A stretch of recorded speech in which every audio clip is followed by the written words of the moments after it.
29장, 30장을 같이 함께 생각을 하겠습니다.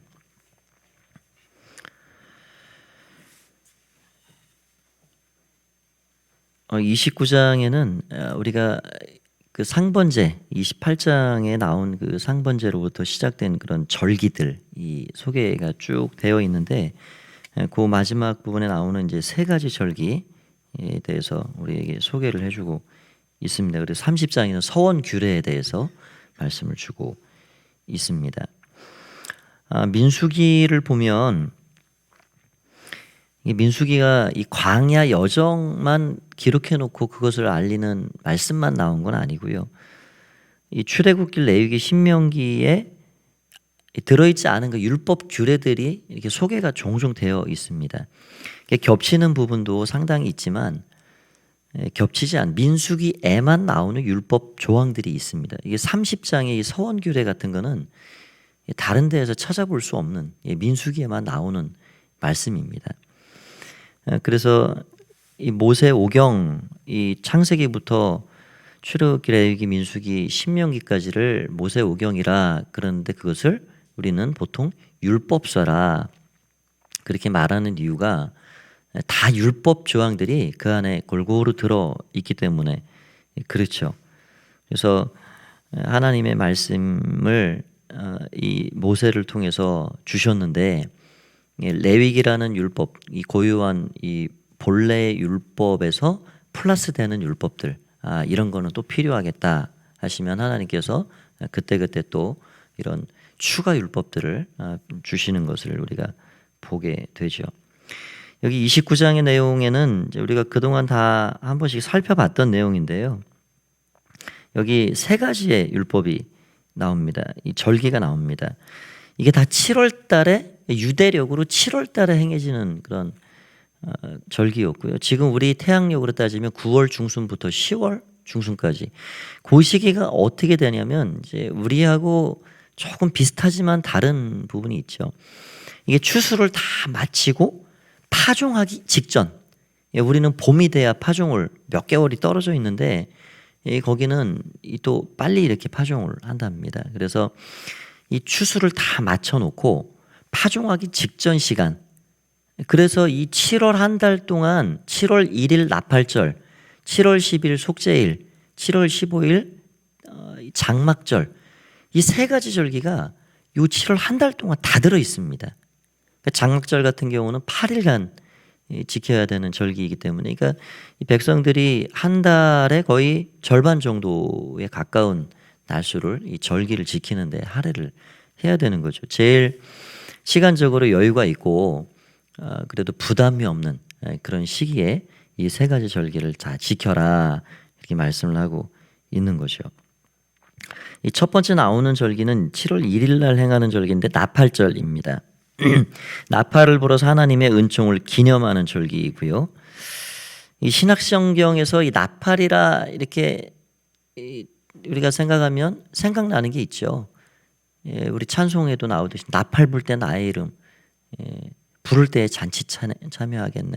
나팔 소리에 고린도전서 15장의 이 부활장에 보면 모든 믿는 자들이 부활하게 됩니다.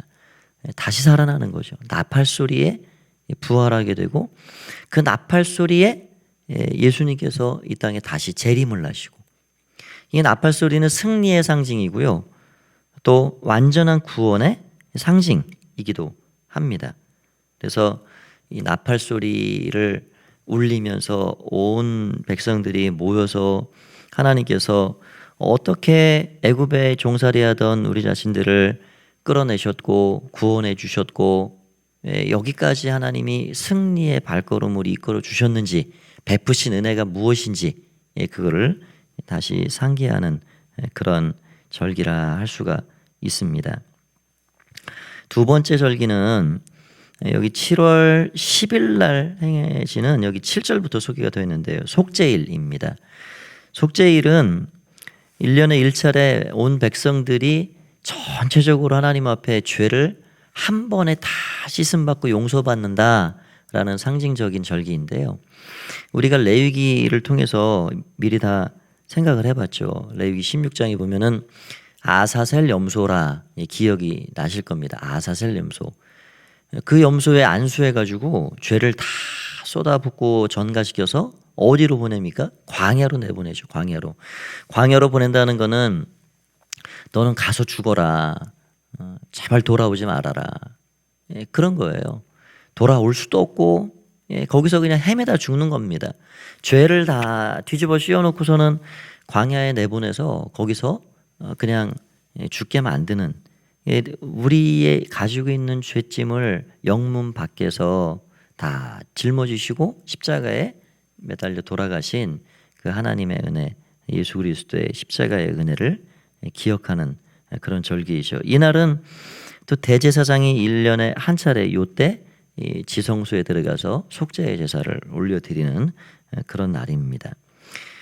세 번째 나온 절기가 여기 이제 12절부터 소개가 되어 있는데 이게 장막절이라는 절기입니다. 장막절. 이거는 8일간 행해집니다. 그러니까 안식일 2번을 딱 끼고 있죠. 앞에 안식일, 뒤에 안식일. 근데 이 안식일들은 우리가 고정적으로 7일이다. 예를 들어서 우리가 어제가 주일이잖아요. 근데 해마다 이 절기가 날짜가 달라질 수 있어요. 그게 월요일 날이 안식일이, 그건 추가 안식일입니다. 추가 안식일. 고정으로 절기 7일 동안 오는 거 말고 추가 안식일로 이거는 따로 지키게 되어 있습니다. 그래서 8일간 행하는데 7일 동안은 뭐를 하냐? 텐트를 치고 사는 거죠. 텐트를 다 치고 그렇게 살아가면서 8일째는 성회로 안식일로 모이게 됩니다. 이 빈들의 자리를 잡고 반듯한 벽돌집이 아니라 그렇게 지붕도 허름하고 벽도 허름하고 그냥 그 광야 40년 동안 어떻게 살았는지 이 7일간 체험 캠프를 하는 거예요. 캠프. 그래서 신명기 8장에 보면 하나님이 왜 이런 말씀을 주시냐 그렇게 되어 있습니다. 신명기 8장 12절에 11절부터 제가 읽어볼게요. 내가 오늘 내게 명하는 여호와의 명령과 법들을 지키지 아니하고 내 하나님 여호와를 잊어버리지 않도록 삼갈지어다. 잊지 말아라. 내가 먹어서 배부르고 아름다운 집에 거주하게 되면, 약속의 땅 들어가면 다 벽돌집에 살죠. 뭐 텐트 다시 칠 일이 없습니다. 먹고 배부르고 그렇게 튼튼한 벽돌집에 잘 살게 될 때에 또 내 소와 양이 번성하여 내 은금이 증식되고 내 소유가 다 풍부하게 될 때 내 마음이 교만하여 내 하나님 여호와를 잊어버릴까 염려하노라. 너가 반듯한 벽돌집에 살 때에 그게 다 내 힘으로 한 거지. 내가 이만큼 읽어서 이만큼 살아가는 거지. 그러면서 하나님을 마음에서 생각해서 잊어버리고 멀리하고 그렇게 살까 내가 염려하노라. 하나님이 염려가 된다. 그러면서 이 말씀을 하고 계신데요. 이 장막 텐트 생활을 하면서 과연 우리 어머니 아버지들이, 우리 할머니 할아버지, 우리 선조들이 어떻게 광야 생활을 그 척박한 땅에서 살아갔는가. 지금도 은혜로 산다. 그때도 돌보신 하나님, 지금도 하나님이 우리를 돌봐주셔서 이렇게 사는 것이다. 그런 시간을 기억하라라고 해서 장막절을 베풀어주고 있는 겁니다. 신명기 31장을 한번 가보시기 바랍니다. 요거를 한번 보고 가겠습니다. 신명기 31장. 신명기 할 때 또 다시 자세하게 보겠지만 매우 중요한 부분이기 때문에 이거는 반복을 해서 볼 필요가 있는 부분입니다. 신명기 31장 9절부터 보면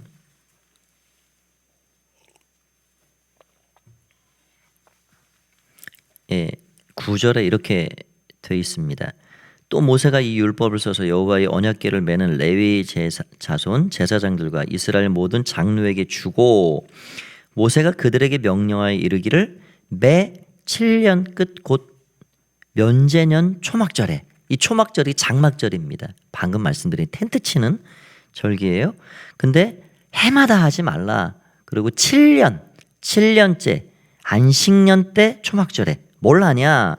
11절 온 이스라엘이 내 하나님 여호와 앞 그가 택하신 곳에 모일 때에 이 율법을 낭독하여 온 이스라엘에게 듣게 할지니 곧 백성의 남녀와 어린이와 내 성읍 안의 거리와는 타국인을 모으고 그들에게 듣고 배우고 내 하나님 여호와를 경외하며 이 율법의 모든 말씀을 지켜 행하게 하고 또 너희가 요단을 건너가서 차지할 땅에 거주할 동안에 이 말씀을 알지 못하는 그들의 자녀에게 듣고 내 하나님 여호와 경외하기를 배우게 할지니라.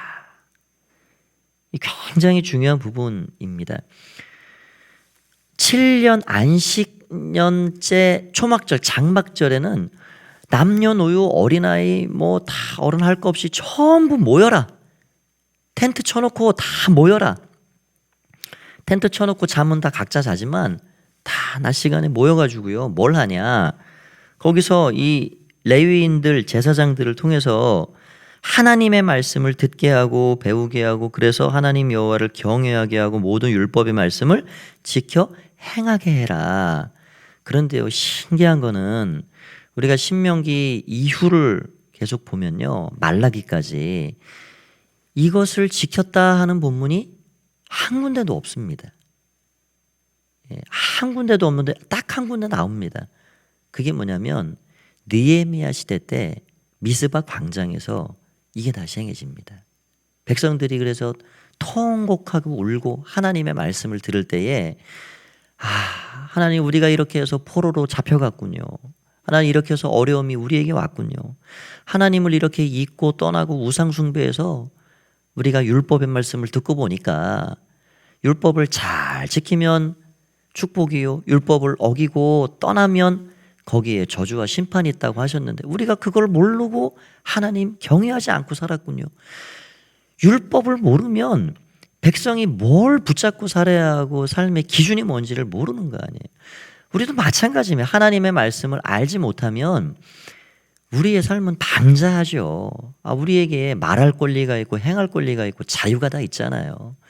세상 사람들은 다 내 나름대로 내 멋대로 자유를 가지고 사는 겁니다. 법에 저촉되지 않는 이상, 들키지 않는 이상 다 그렇게 사는 거죠. 근데 우리는 이 하나님의 말씀이라는 게 아주 견고한 잣대가 있기 때문에 우리가 세상의 법에 의해 살지 않습니다. 어떤 사람들의 이 눈치를 보고 살지 않습니다. 하나님의 말씀을 우리가 기준 삼아 살아가는 거죠. 그래서 이 장막절에 매 7년 동안 7년에 행해야 할 아주 중요한 일, 그거는 텐트 쳐놓고 말씀을 들어라, 말씀을 배워라. 그래서 하나님 경외하기를 배워라 라고 이야기를 하고 있는 겁니다. 이 참 7년이라 그러면 가까운 뭐 이렇게 자주자주 하는 건 아니죠. 그런데 이 말씀을 따라서 우리 교회도 정말 앞으로 잘 계획을 해가지고요. 저는 마음에 일주일이면 일주일, 뭐 2주면 2주 해서 1년에 한 차례 정도는 이 성경 통독 집회를 했으면 좋겠다. 그런 생각을 하고 있습니다. 우리가 하나님의 말씀을 전체적으로 이렇게 우리가 한 장씩 3, 4년에 걸쳐서 긴 시간 보는 것도 필요하지만 한 번에 창세기부터 이 계시록까지 짧은 시간에 쫙 뚫고 가는 것도 중요합니다. 그렇게 해서 하나님 주시는 또 은혜가 또 있죠. 그래서 하나님의 말씀을 우리가 너무 긴 시간 지리하게 이런 걸 그렇게 붙잡고 가는 게 아니라 때로는 짧은 시간 하나님의 말씀을 빨리 우리가 듣고 습득하고 그래서 천지를 창조하신 하나님이 어떻게 이 인류의 역사를 마감하시는지 우리가 이 말씀을 늘 듣고 새기고 하는 게 굉장히 중요한 일이라 할 수가 있죠. 오늘 그렇게 해서 이 장막절을 지키라, 잊지 말아라, 벽돌집에 살 때에 나 잊지 말아라, 텐트 치고 일주일 살아봐라 하는 게 우리에게 오늘날도 주시는 말씀입니다. 오늘날도 우리가 텐트 치고 직접 이런 절기를 지키진 못하지만 하나님의 은혜로 내가 지금도 살고 있구나, 그거를 기억하고 살아간다는 것을 알게 됩니다. 30장 말씀은 간단히 말씀드리면 이 서원규례에 대한 말씀인데요. 여기 말씀의 2절에 보면 그렇게 되어 있습니다. 사람이 여호와께 서원하였거나 결심하고 서원 서약하였으면 깨트리지 말고 그가 입대로 말한 대로 다 이행할 것이니라. 다 이행해라. 그러니까 성경 전체적으로 보면요, 예수님이 그런 말씀을 하셨죠. 예수님께서 마태복음 5장 34절에 나는 너희에게로는 도무지 맹세하지 말지니 하늘로도 하지 말라. 이는 하나님의 보좌임이라. 그러니까 서원을 가능하면 하지 않는 게 좋습니다. 사실은. 왜냐하면 서원을 해서 지키면 유익이 되고 그것도 하나님의 영광이 되지만, 서원을 하고 우리가 100% 지킬 수 있냐? 못 지키면 그가 화가 된다는 거죠. 못 지키면 그건 죄가 된다는 거예요. 오늘 말씀하는 게 그겁니다. 그렇기 때문에 예수님께서는 아무 것으로도 하늘로도 땅으로도 맹세하지 말아라. 너희는 그 맹세를 지킬 수 있는 힘이 있는 자들이 아니다 라고 말씀을 하고 있죠. 그래서 입으로 말하는 것은 다 이행해라. 그런데 그 원칙을 주시는데요, 출가하지 않는 미성년자에 대해서 아버지가 아무 말 없이 가만히 있으면 동의한 것이다. 그러면 내 소원을 행하고, 아버지가 안 돼, 그거는 그렇게 하는 게 안 돼, 그렇게 안 된다 그러면 그거는 무효다. 또 출가해서 결혼한 부인이 처녀 때, 어렸을 때 소원을 뭘 했는데 뭐 또 결혼하고 나서 남편이 듣는 자리에서 뭘 또 서원을 했는데 남편이 가만히 그냥 침묵하고 있으면 그거는 동의다, 동의. 그거는 이행해라. 그런데 남편이 안 돼, 그러면은 그거는 무효다. 그렇게 말씀하고 있는 겁니다. 뭐 이것을 우리가 어떤 인위적인 눈으로 뭐 남자 여자의 권한과 권리의 경중 뭐 그런 것으로 볼 필요는 없습니다. 이거는 어떻게 우리가 생각을 하면 되냐면, 하나님 만드신 어떤 질서가 있어요. 질서. 가정 안에도 질서가 있죠. 그래서 하나님 분명히 가정의 머리는 이 남편이다, 그렇게 말씀을 하고 있으면 우리가 그거 다 존중하고 가죠. 그런 하나님이 세우신 질서가 있고 기본적인 질서 안에서 각자의 위치에서 우리가 관계를 이어가는 겁니다. 가정도 마찬가지고 교회도 마찬가지이죠. 그러지 않으면 평화가 없습니다. 깨져버리죠. 매우 어려운 일들이 많이 생깁니다. 그런데 이런 것들을 악용해서는 안 되죠. 가정의 머리가 남자라고 일방적이 돼서도 안 되고요. 서로 존중하고 피차 복종하는 게 맞는 일입니다. 그래서 오늘 서원 규례는 뭐 오늘날 우리가 이렇게 행하는 것도 아니고, 또 우리가 오늘날 어떻게 적용을 해야 되나, 그런 것들은 또 질서 안에서 우리가 잘 이런 것들을 하나님 앞에 마음을 드리고 따라가야 된다라는 것 정도로 생각하시면 되겠습니다. 중요한 거는 아버지에게 허락 여부가 있고 남편에게 허락 여부가 있고, 그러니까 이런 것들을 보면 이 종교적인 어떤 의식을 행하는 것보다 순종이 중요하다. 순종이. 종교적으로 내가 서원을 해서 이거 꼭 지켜야 됩니다, 아버지. 아니, 아버지가 허락하지 않으면 아버지 말씀 듣는 게 더 중요한 것이다. 그거예요. 여보, 나 이거 서원했는데 이거 꼭 지켜야 됩니다. 당신 그거 안 하는 게 좋겠어. 그러면 그 서원한 거 지키는 것보다 남편의 가장의 그 말을 따라가는 게 더 중요한 일이다. 그겁니다.